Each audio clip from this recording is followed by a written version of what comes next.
नमस्कार, चलिए स्टार्ट करते हैं। देखिए, मैं पहले जो वीडियो बनाया था, उसमें बताया था कि हिंदी भाषा और स्वर तक मैं बताया था। ठीक है, आज व्यंजन के बारे में बात करूँगा मैं। तो देखिए क्या है कि हिंदी भाषा यहाँ पर लिखा हुआ है, यानी जो कोई भी भाषा होती है, ठीक है, उसके अध्ययन के लिए या फिर जो भाषा बनती है, तो उसकी विकास यात्रा में कुछ चीज़ें महत्वपूर्ण होती हैं, ठीक है। जैसे उसकी स्वतंत्र ध्वनि होनी चाहिए, यानी जो भी भाषा होगी उसकी ध्वनि होगी, उसकी शब्द व्यवस्था होगी, उसकी व्याकरण की संरचना होगी, ठीक ना। कि जो भी शब्द जो भी भाषा है तो उसकी अपनी व्याकरण होती है, ठीक ना। उसी के आधार पर वो पूरा भाषा कार्य करती है और उसकी लिपि होगी और वर्तनी होगी, ठीक है। तो यहाँ पर दिया गया है क्या, हिंदी भाषा। हम लोग पढ़ रहे हैं हिंदी भाषा के बारे में। पिछली क्लास में हम लोगों ने पढ़ा था कहाँ तक, ध्वनि व्यवस्था के बारे में, ठीक है। यहाँ पर आपको दिख रहा है कि जैसे ध्वनि व्यवस्था, फिर शब्द व्यवस्था, फिर व्याकरण की संरचना, फिर लिपि और वर्तनी। तो हम लोग स्टार्ट किए हैं ध्वनि व्यवस्था से। तो पहले टॉपिक ध्वनि व्यवस्था को पूरी तरीके से कवर करेंगे, इसके बाद फिर आगे चलेंगे शब्द व्यवस्था, फिर ऐसे ही सब करके पूरा पढ़ेंगे। तो यहाँ पर है क्या, ध्वनि व्यवस्था। ध्वनि व्यवस्था में सबसे पहला नंबर टॉपिक क्या दिया गया है, स्वर। स्वर है तो हमने बताया था कि जो स्वर होते हैं, तो स्वर मूलतः मुख्य रूप से जो मूल स्वर होते हैं वो कितने होते हैं, वो 4 होते हैं। इसके बाद क्या होता है, दीर्घ स्वर। दीर्घ स्वर भी 4 होते हैं। और जो आपके संयुक्त स्वर है, और संयुक्त स्वर की भी संख्या कितनी है, 4 है। यानी यहाँ जो ध्वनि है हिंदी में जो ध्वनियों की संख्या ली गई है वो 59 है।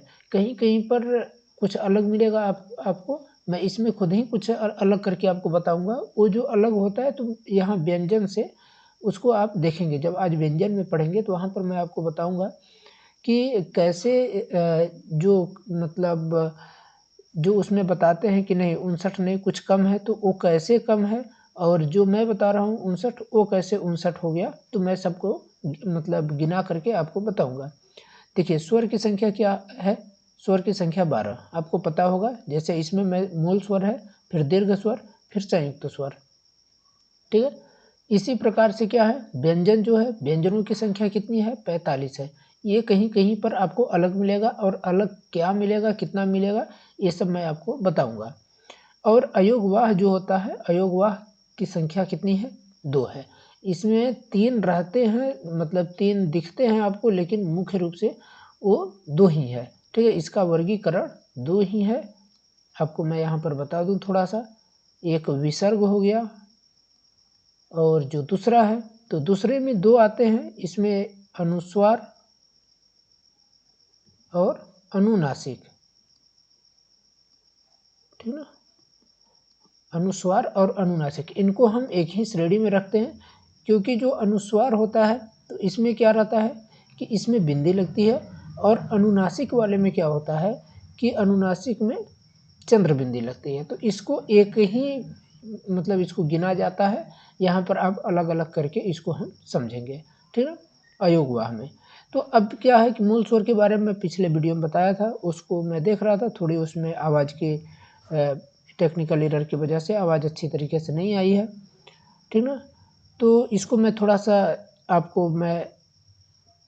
सा बताने का प्रयास करूँगा। जो मूल स्वर है उसमें अ होता है, आ होता है, अ होता है, ई होता है, उ होता है, और री होता है, ठीक है। और मूल स्वर को मिला करके ही दीर्घ स्वर बनाया गया है, और मूल स्वर और दीर्घ स्वर को मिलाकर के संयुक्त स्वर बनाया गया है। आप लोग थोड़ा सा पिछले वीडियो को मैं चाहूँगा कि आप लोग उसको देख लीजिएगा, जिससे आपको आगे समझने में आसानी हो, ठीक है। अब स्टार्ट करते हैं व्यंजन से। व्यंजन की संख्या कितनी है, व्यंजन की संख्या 45 है, ठीक है।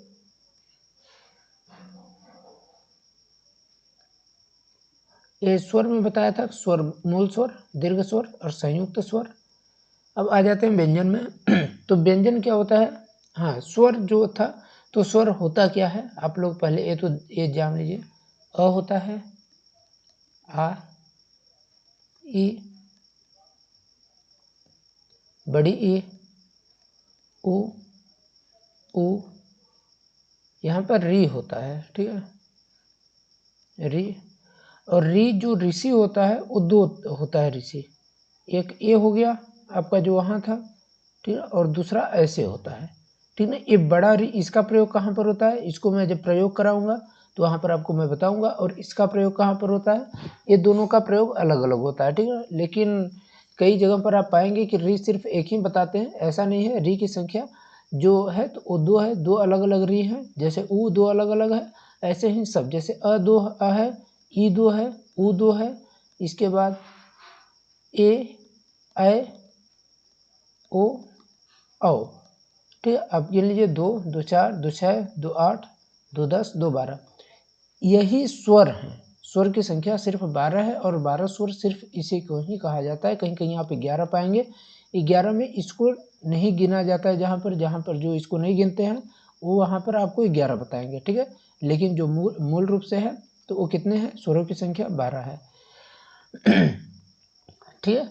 अब आगे चलते हैं व्यंजन पर। व्यंजन जो दिया गया है आपको यहाँ, देखिए, तो व्यंजन है, इसको हम जो व्यंजन को, इसको भी कई प्रकार से हम बांट करके देखते हैं। अब व्यंजन होता क्या है, जैसा कि आप लोग देख रहे होंगे, क, ख, ग, घ, अंग, ठीक ना। जो वर्णमाला होता है उसमें व्यंजन, इसको हम क्या कहते हैं, व्यंजन बोलते हैं, इसको हम व्यंजन बोलते हैं। ये हो गया क वर्ग, ठीक है, ये च वर्ग, ये हो गया ट वर्ग, ये हो गया त वर्ग, ये प वर्ग, ठीक ना। तो आपके ये वर्ग बन जाते हैं, 1 2 3 4 5। अब मैं यहाँ पर वर्ग क्यों बता रहा हूँ, क्योंकि ये आपको आगे जब मैं पढ़ाऊँगा तो यहाँ पर इसकी ज़रूरत पड़ने वाली है। यानी वर्ग के आधार पर ये जो 5 5 का बन रहा है, तो ये कितने हैं, ये हैं 25, ठीक ना। इसके बाद क्या है, ये 4 4 का क्यों बना गया है, और 4 4 ही इसमें रहते हैं। मुख्य रूप से जो व्यंजन है, तो व्यंजन को इसी रूप में लिखा जाना चाहिए, लेकिन हम लोग जैसे नहीं तैसे इसको लिख देते हैं, ठीक है। क्योंकि इसका सही रूप ये ए है और इसका सही रूप यह क्यों है, इसको मैं आगे आपको बताऊंगा, ठीक है। तो देखिए, सबसे पहले आपको दिखा दें कि अवरोध के आधार पर जो व्यंजन जो है, तो इसको हम बांट करके जब देखते हैं, व्यंजनों की संख्या मैं बताया था आपको 45 है, ठीक है। तो अवरोध के आधार पर जो व्यंजन है, तो इसको भी हम तीन पार्ट में बांट करके पढ़ते हैं। एक होता है अंतस्थ, एक होता है स्पर्श और दूसरा होता है ऊष्म, ठीक है। अंतस्थ क्या होता है आपको, हाँ, पहले एक बार थोड़ा सा इसको देख लीजिए। अवरोध के आधार पर व्यंजनों का वर्गीकरण, दूसरा उच्चारण स्थान के आधार पर व्यंजनों का वर्गीकरण, और तीसरे में हम देखते हैं व्यंजनों के अन्य वर्गीकरण, यानी जो इसके अलावा भी कुछ हैं तो वो भी उसको हम अन्य के रूप में लिए हैं। देखिए, यहाँ अवरोध के आधार पर व्यंजनों का वर्गीकरण है। अवरोध के आधार पर जो व्यंजन है, ठीक, तो यहाँ इस, जैसे देखिए यहाँ पर था क्या, ये अलग श्रेणी हो गया, यानी इस तरीके से भी हम व्यंजन करते हैं। जो मैं बताया था 45 कैसे, तो इसमें मैं आपको गिना करके दिखाऊंगा कि अवरोध के आधार पर जब हम पढ़ते हैं व्यंजन तो इसमें 45 ही आता है। लेकिन उच्चारण के आधार पर जब पढ़ेंगे तो उच्चारण के आधार पर 45 नहीं आते व्यंजन। इसमें कितने आएंगे, 5 इसमें आएगा, 5 5 10, मतलब 5 5 के हिसाब से नहीं आएगा, कुछ ज़्यादा भी आता है, तो हम इसको देखेंगे, ठीक है। तो इसमें कम ही रहते हैं, इसमें लगभग 35 35 आता है, ठीक। जब पढ़ेंगे तो इसको हम काउंट करके गिनती गिन लेंगे कितने आते हैं, और व्यंजनों के अन्य वर्गीकरण जो रहता है तो इसको भी हम गिन लेंगे, ठीक है। तो जो अवरोध के आधार पर व्यंजनों के वर्गीकरण जो हमने बताया है कि 45 होते हैं, तो इसी के आधार पर जो हम गणना करते हैं तो अवरोध के आधार पर ही। इसमें अंतस्थ होता है, स्पर्श होता है और ऊष्म होता है, इसमें पूरे व्यंजन आ जाते हैं, ठीक ना। तो इसकी संख्या मैं लिख ले रहा हूँ यहाँ पर 45। अब कैसे 45 होता है, सबसे पहले हम अंतस्थ देखते हैं। अंतस्थ व्यंजन क्या होता है और कौन कौन वो व्यंजन होते हैं। देखिए, अंतस्थ व्यंजन जो होता है उसको य, व, र और ल, ये जो व्यंजन है इनको हम अंतस्थ व्यंजन कहते हैं। और स्पर्श व्यंजन कौन से होते हैं? स्पर्श व्यंजन जो आपका वर्ग रूप है, यानी वर्ग क वर्ग क वर्ग, इसके बाद आता है आपका च वर्ग, ट वर्ग, त वर्ग और प वर्ग, ठीक ना। यानी ये आपके जो है 5 वर्ग हैं और हर वर्ग में कितने संख्या है? 5-5 संख्या दी गई है। ठीक है, अब ये 5-5 संख्या कौन कौन सी है? क के बाद जैसे देखिए क हो गया, ख, ग, घ और अंग, ठीक है, ये अंग ऐसे होगा, ठीक है। तो आपका 1 2 3 4 5 ऐसे ही यहाँ पर हो जाएगा च, छ, ज, झ और यहाँ ट, ठ, ड, ढ, अड़ा, त, थ, द, ध, न, प, फ, ब, भ और म। यानी ये जो है इसकी हम गिनती करते हैं स्पर्श व्यंजनों के रूप में। अंतस्थ व्यंजन कौन कौन से होते हैं और अंतस्थ व्यंजन कितने होता है? तो हम बताएंगे 4 होते हैं। और स्पर्श व्यंजन कितने होते हैं? स्पर्श व्यंजन जो होते हैं तो उसकी संख्या कितनी है? 25। उष्म व्यंजन कितने होते हैं? उष्म व्यंजन को एक नाम से और जानते हैं, इसको हम संघर्षी व्यंजन भी कहते हैं, ठीक ना। या फिर ये जो व्यंजन होता है ये संघर्षी व्यंजन भी कहलाता है। जैसे स, स और ह, ठीक है। कहीं कहीं इसको खटखोड़ पढ़ा जाता है लेकिन ये सटखोड़ है, ठीक है, यानी इसको स ही पढ़ा जाता है। जब आप इंग्लिश में पढ़ेंगे तो यह सेच होता है और ख का जो होता है, ख यहाँ पर मतलब इसका वैलिड है ये नहीं है, ये जो आता भी है तो ये सही के नाम से आता है, ठीक है। तो इसको स पढ़ते हैं। ये स अलग है, ये स अलग है और ये स अलग है, ठीक है। तो इसका प्रयोग भी हम बताएंगे आपको। तो इसमें भी कितने हो गए आपके 4 हो गए यहाँ पर, ठीक है। मैं थोड़ा सा, हाँ, ये अंतस्थ में कितने हो गए? 4, स्पर्श में कितने हो गए? 25 और आपके फिर उसमें में कितने हो गए? 4 हो गए। यानी अब इसको हम काउंट कर लेते हैं। 4 + 4 8 और 25 कितना होगा? आपके 33 हो जाएंगे। अब आप बोलेंगे 33 हो गया और आपने बताया था 45 होंगे, तो 45 कैसे होंगे? इसको हम इस वाले स्लाइड में बताते हैं आपको। देखिए कि जब जो ये वर्ड है मूल रूप से इतने ही 33 ही हैं, ठीक है। जो हम पढ़ते हैं तो 33 ही इसमें है। लेकिन क्या हुआ कि जब हिंदी भाषा का विकास हुआ, ठीक है, तो विकास यात्रा में 8 अन्य वर्ड जोड़े गए, ठीक ना। यानी 8 अन्य वर्डों का विकास हुआ।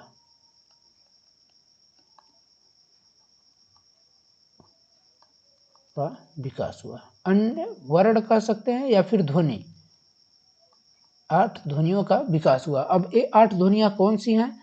पहले 8 का कर लेंगे फिर और, यानी हमने अभी पीछे पढ़ा था कि अभी कितने व्यंजनों की संख्या है? 33 है, प्लस 8 इसको कर लेते हैं।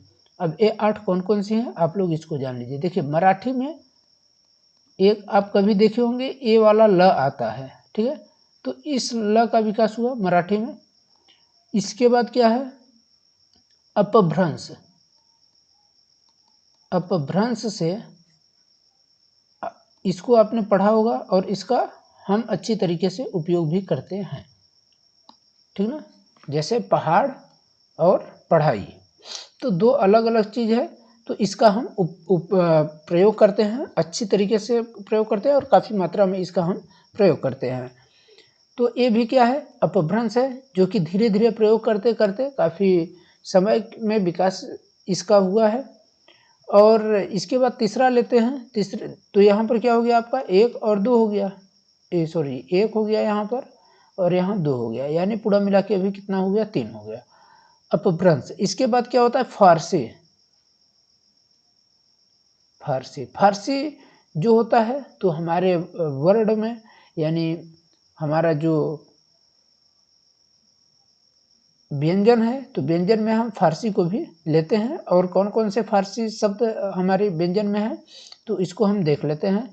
जैसे क, ये बिंदी जो आपको दिख रही है ये फारसी का प्रतीक चिन्ह है, ठीक ना, यानी नुक्ते के साथ होता है, इसका नुक्ता कहते हैं। तो ये क्या होता है क, ख, देखिए एक क हम लोगों वाला नहीं है, एक ख है और एक ख है। तो इसमें जो यहाँ पर लगा हुआ है तो इसका अर्थ अलग है, ठीक ना, और ये जो ख है तो इसका अर्थ अलग है और इसको बोलते भी अलग तरीके से। इसमें थोड़ा ज़्यादा जोर देकर बोला जाता है और इसमें हम साधारण बोलते हैं, जैसे ख, ठीक है। गजल, जो गजल हम लोग पढ़ते हैं गजल, तो ये वाला गजल इसमें ज में रहता है, ठीक है। तो देखिए यहाँ जो ग है तो ग के नीचे भी कहीं कहीं होता है, अब जैसे कहीं देखे होंगे। और एक होता है ज, तो ज में जैसे आप इसका उदाहरण देखना चाहते हैं तो मिर्जापुर, ठीक ना, ये क्या मिर्जापुर, ठीक है। तो मिर्जापुर में भी हम इस ज का प्रयोग देखते हैं।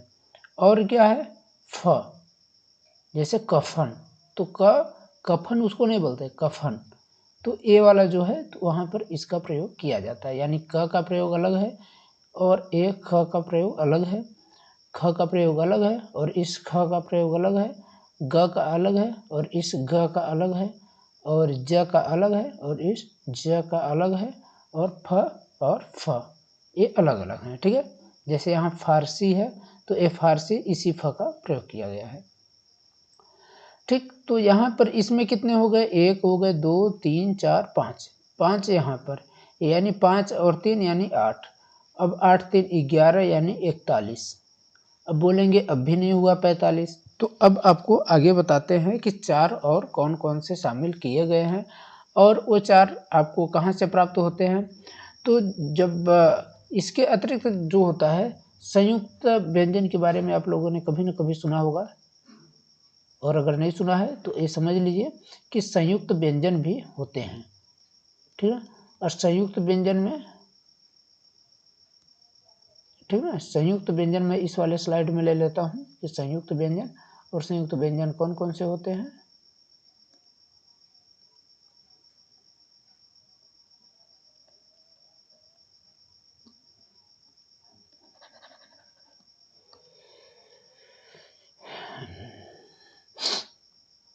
देखिए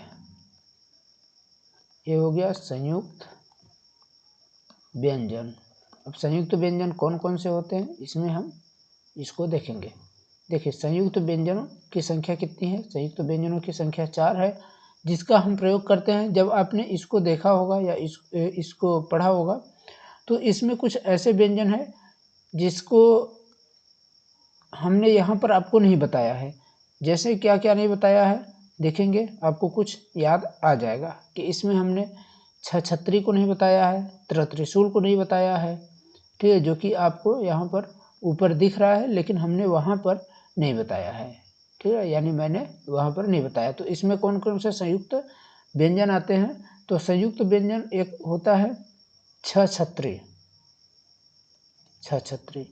दूसरा संयुक्त व्यंजन क्या होता है, दूसरा होता है त्रिशूल।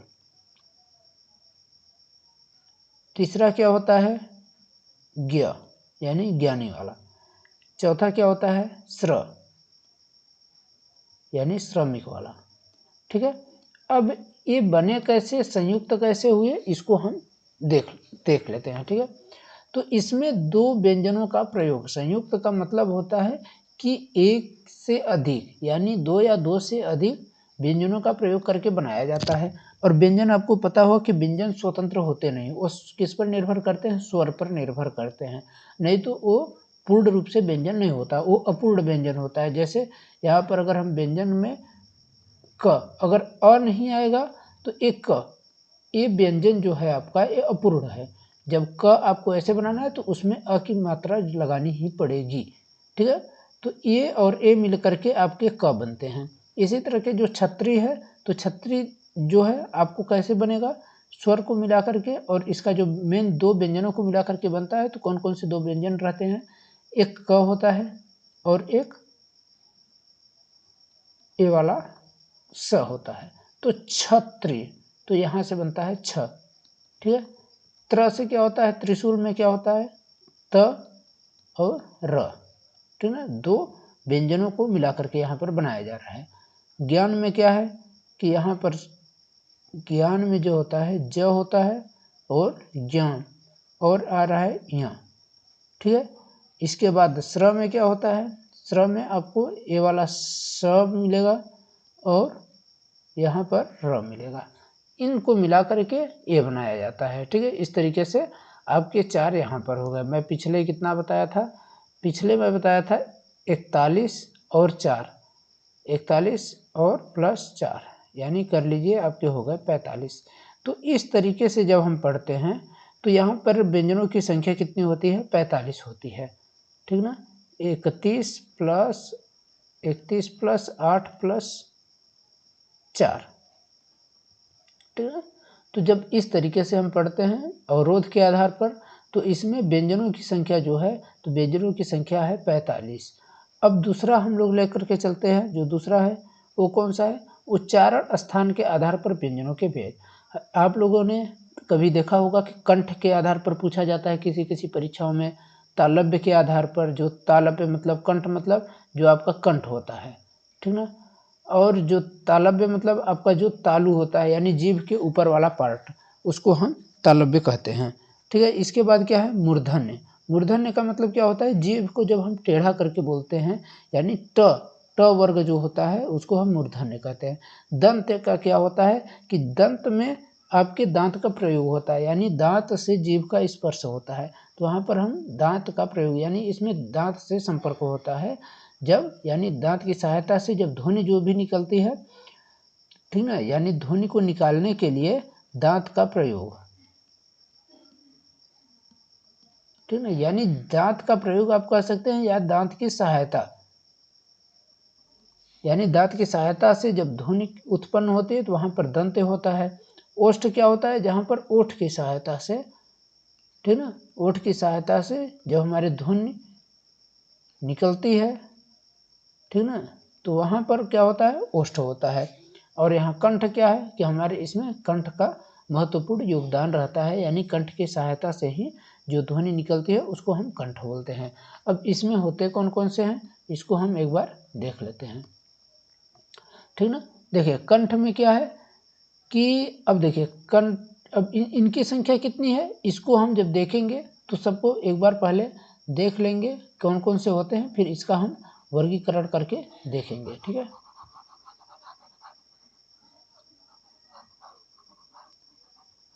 देखिए हम यहाँ पर स्टार्ट करते हैं कंठ से। कंठ में कौन कौन से होते हैं, कंठ में आपका क आता है। हम यहाँ पर बात करेंगे सिर्फ व्यंजन की, इसमें स्वरों की को हम नहीं लेंगे, क्योंकि कुछ स्वर भी हैं, कुछ क्या ज़्यादातर स्वर जो हैं वो कंठ में आते हैं, ठीक है। तो हम सिर्फ यहाँ पर व्यंजन देखेंगे। व्यंजन में कौन कौन से हैं, क हो गया, ख हो गया, ग हो गया, घ हो गया, अंग हो गया और ह, यानी आप इसको भी क्या कर सकते हैं, अगर ए भी हो तो भी आपका, जैसे ए प्रश्न जो आपको बनता है, तो ए कहाँ बनता है, वस्तुनिष्ठ प्रश्न में ए बहुत से इसके प्रश्न बनते हैं यहाँ से, ठीक है, कि कंठ किससे संबंधित है, यानी कंठ वाला कौन सा व्यंजन है, निम्नलिखित व्यंजनों में से पहचानिए कंठ के व्यंजन, और इसी तरीके से तालव्य के व्यंजन को पहचानना है आपको, तो यहाँ पर दिया जाता है, ठीक है। तो यानी आप सिंपल सी अगर याद करना चाहते हैं तो क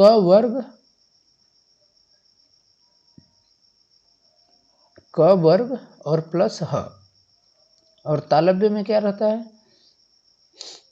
ठीक है, तालव्य में च वर्ग रहता है, च वर्ग और प्लस य और श, ठीक है। तो च वर्ग य और श रहता है। मूर्धन्य में क्या होता है, जहाँ पर हमको जीभ टेढ़ी करनी पड़े, जैसे ट वर्ण, ट वर्ग। ट वर्ग में क्या होता है, ट, ठ, ड, ढ, हो गया ना। तो इस तरीके वाले जो शब्द आ रहे हैं तो उसके लिए हमको जीभ मोड़नी पड़ रही है। इसके अलावा क्या होता है, पढ़ाई, ढ़, ठीक है, पहाड़, ड़, यहाँ भी हमको क्या करना पड़ रहा है, जीभ को मोड़ना पड़ रहा है, ठीक ना। और र भी हमको करना पड़ रहा है, तो इसमें भी थोड़ा सा करना पड़ रहा है। और जो इसमें आपको जो ए वाला श है, ए वाला श है, तो इसमें भी हमको थोड़ा करना पड़ता है। तो इसको भी हम इसी श्रेणी में लेते हैं। यानी आप ये जो ट वर्ग है उसके पूरे ध्वनियाँ और 1, 2, 3 और 4 यहाँ से ले लेते हैं। यानी 5 और 4 इसमें 9 हो गए। कंठ वाले में कितने हो गए, 5, 1, 6 हो गए। तालव्य में कितने हो गए, 5 और 2, 7 हो गए। दंत में कौन कौन से हो गए, दंत में यानी दांत की सहायता से कौन कौन से बोले जाते हैं, जैसे त बोलेंगे, उसमें आपकी जीभ का स्पर्श जो होता है वो आपके दांतों से होता है, ठीक है। और इसके पश्चात आपकी ध्वनि निकलती है। तो इसमें क्या है, त हो गया, त वर्ग पूरे, त वर्ग में 5 हो गए, त, थ, द, ध, न, ठीक है। इसके बाद ल भी आप बोलेंगे तो आप देखिए आपके दांत से ल बोलने में संपर्क हो रहा है। और ए वाला स, ए वाला जब स बोलेंगे, सपेरा वाला, तो इसमें भी आपके दांत का प्रयोग होता है। यानी इसकी सहायता से भी, दांत की सहायता से भी स की ध्वनि निकलती है। अब ओष्ठ जो है, तो ओष्ठ की जब हम उच्चारण करते हैं ओष्ठ से, ठीक ना, तो इसमें क्या है, प में हमारे ओष्ठों की आवश्यकता होती है। फ यानी प वर्ग पूरा आप मान लीजिए क्या रहता ही है, प, फ, भ, ठीक ना, प, फ, ब, भ, म, ठीक है। इसके बाद क्या होता है, एक और होता है व, यानी इसमें आप देखेंगे तो इसमें 7 है, इसमें कितने हो गए, 6 हो गए। अब यहाँ से हम इसको गिन लेते हैं कितने हो गए, ठीक है। यहाँ जब हम गिनेंगे तो यहाँ पर हमको मिलते हैं 6, यानी आप यहाँ पर कर लीजिए 33, 6, 7, 6, 13, 13 दूना 36 और 36 और 9 हो गया आपका 35। इनकी संख्या कितनी हो गई, इनकी संख्या हो गई 35।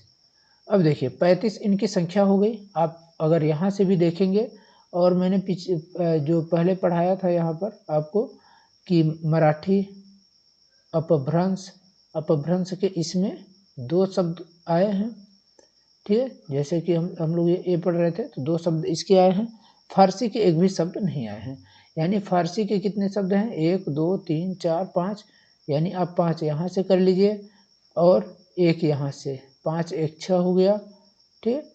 और इसके बाद क्या है, यहाँ से आप 6 लेंगे और 8 का अन्य हुआ था तो 6 यहाँ से हो जाएगा।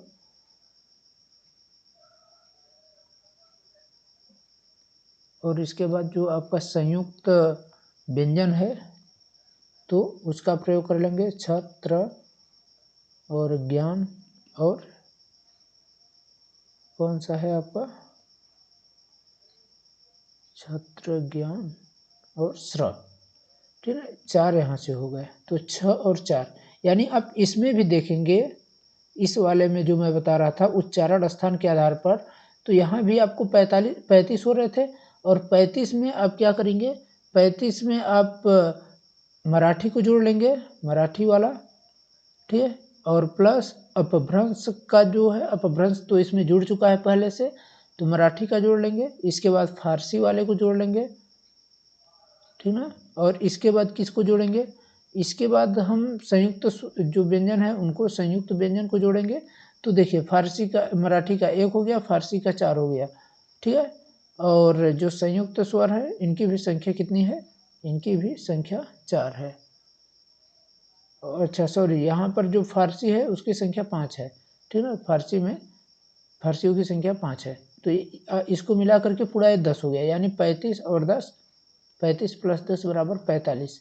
तो इस तरीके से आप देख सकते हैं कि उच्चारण स्थान के आधार पर भी 10 प्रकार के व्यंजन हैं। जो व्यंजनों की हम जो गणना करेंगे या गिनती करेंगे तो ऐसे तो 35 हो रहे हैं, लेकिन हम गणना करते समय पर ये जो फारसी है, मराठी है, मराठी का जो शब्द एक ल है और फारसी के जो शब्द हैं और संयुक्त जो व्यंजन है इसको हम भूल जाते हैं, ठीक है। इसलिए हम इसको बताते हैं कहीं पर 33 या 35, ठीक है। लेकिन ऐसा नहीं है, इनको भी अगर हम गणना करेंगे तो 45 है, क्योंकि इसका प्रयोग हमको समय समय पर करना पड़ता है, ठीक है। अब आगे चल दिए व्यंजनों के अन्य वर्गीकरण। व्यंजनों के अन्य वर्गीकरण में हम जब चलते हैं तो व्यंजनों के हिंदी के वर्गीय व्यंजनों के पहले तीसरे, अब देखिए इसमें क्या है, जब इसको हम अन्य वर्गीकरण करते हैं तो कौन कौन से लेते हैं। देखिए अन्य वर्गीकरण में हम इसको लेंगे मुख्य रूप से 3 पार्ट में।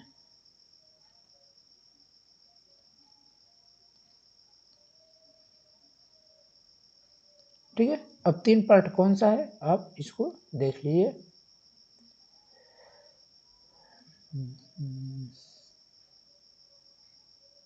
देखिए पहला क्या है कि अल्प प्राण, आप लोगों ने कभी न कभी सुना होगा अल्प प्राण, ठीक है।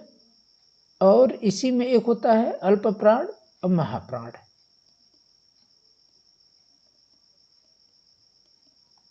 दूसरा क्या है, दूसरा जो लेते हैं अघोष और सघोष। तीसरा क्या है कि संयुक्त व्यंजन, संयुक्त व्यंजन। ये संयुक्त व्यंजन वही है जो हम लोगों ने 4 पढ़ चुका है, ठीक है। तो इसको हम पढ़ चुके हैं, इसलिए हम इसको बार बार नहीं पढ़ेंगे, ठीक है, क्योंकि इसमें समय की बर्बादी ज़्यादा है। तो अब हम पढ़ते हैं अल्प प्राण व महाप्राण के बारे में। तो इसके लिए हम पहले एक हेडिंग डाल लेते हैं, अल्प प्राण क्या होता है और महाप्राण। अल्प प्राण और महाप्राण। देखिए अल्प प्राण क्या होता है, अल्प प्राण का मतलब आप सिंपल भाषा में ये समझ लीजिए कि जहां आपको कम, जिस ध्वनि को बोलने में आपकी एनर्जी कम लगती हो, जिस ध्वनि को बोलने में आपकी ऊर्जा कम लगती हो, उसको हम क्या बोलेंगे, अल्प प्राण, ठीक है।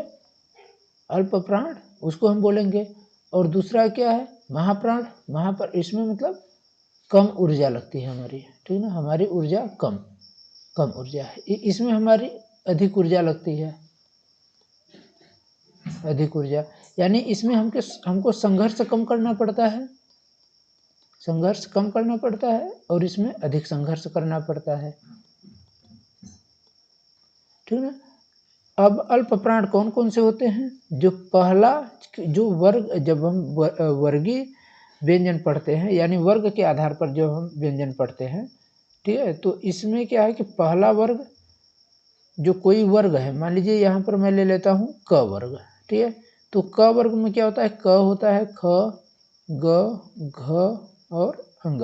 तो इसमें क्या है कि इसमें पहला, तीसरा और पांचवा, क्या, पहला, तीसरा और पांचवा, इनको बोलने के लिए हमको कम ऊर्जा लगानी पड़ती है, इसको इसीलिए हम इसको क्या बोलते हैं, अल्प प्राण, ठीक है, जिसमें हमको कम ऊर्जा लगानी पड़ी। जैसे हम क्या बोले, क बोल दिए, ग बोल दिए और अंग बोल दिए।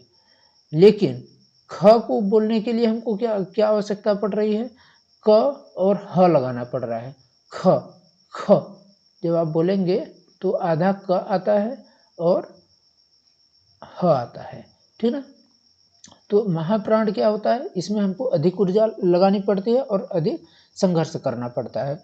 जैसे ले लेते हैं हम ख को लेते हैं पहले, ख, ख को बोलने के लिए हमको क्या चाहिए, ख को बोलने के लिए क और प्लस ह, तो एक ख बना, क और ह, ख, ख, जैसे ख में क्या आ रहा है, क ह आ रहा है ना, कह, कह, ख, ख, ख, इसी तरीके से आपका बनता है। ऐसे ही पूरे आप जो वर्ग है तो आप इसमें क्या होता है कि जो वर्ग है तो उसमें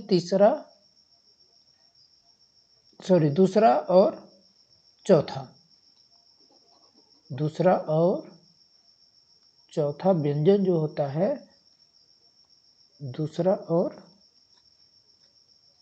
चौथा, ठीक है, दूसरा और चौथा यानी ख और घ, आप इसको याद करके याद रख सकते हैं। ठीक है, आप लोग इसको बहुत ध्यान से पढ़िए क्योंकि मैं इससे ऑब्जेक्टिव प्रश्न आप सभी से मैं पूछूंगा। ठीक है, और समय समय पर आपके लिए पोल भी कराया जाएगा जिससे आप लोग उसका उत्तर दे सकें और इससे पता चलेगा कि आप कितने अच्छी तरीके से सुन रहे हैं और कितने अच्छी तरीके से इसकी तैयारी कर रहे हैं। ठीक है, ये हो गया अल्प प्राण और महाप्राण, समझ में आ गया होगा। आशा करता हूँ कि सभी को ये समझ में आ गया होगा। ठीक है, अब अगला क्या है कि अघोष है और सघोष है, तो इसको हम यहाँ पर देख लेते हैं कि अघोष क्या है और सघोष कौन कौन से होते हैं।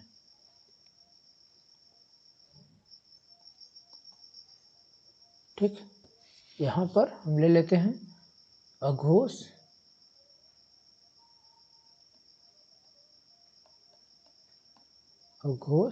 और यहाँ पर ले लेते हैं सघोष। ठीक है, तो अब देख लेते हैं कि अघोष कौन कौन से हैं और सघोष कौन कौन से व्यंजन होते हैं। ठीक है, तो अब देखिए जो अघोष है तो अघोष व्यंजन जो होते हैं इसमें कंपन कम होता है, अघोष यानी कंपन कम, और इसमें क्या है, इसमें कंपन ज़्यादा होता है या अधिक कंपन होता है। इसमें कंपन कम किस में होता है, पहले दो व्यंजन जो होते हैं, जो वर्ग व्यवस्था में पहले दो व्यंजन जो होते हैं उसमें कम कंपन होता है, जैसे क ख, इसके बाद ग घ अंग। तो इसमें ये अघोष में आप किसकी गिनती करेंगे, पहले दो व्यंजनों को, और इसमें क्या होता है अंतिम तीन व्यंजन को हम इसमें गिनती करते हैं। ठीक है, तो पहले दो व्यंजन कौन कौन से हैं, पहले दो व्यंजन जैसे आप क लेंगे और ख, इसमें क्या लेंगे ग घ और अंग। ठीक है, तो ये आपके अघोष हो गया और सघोष हो गया।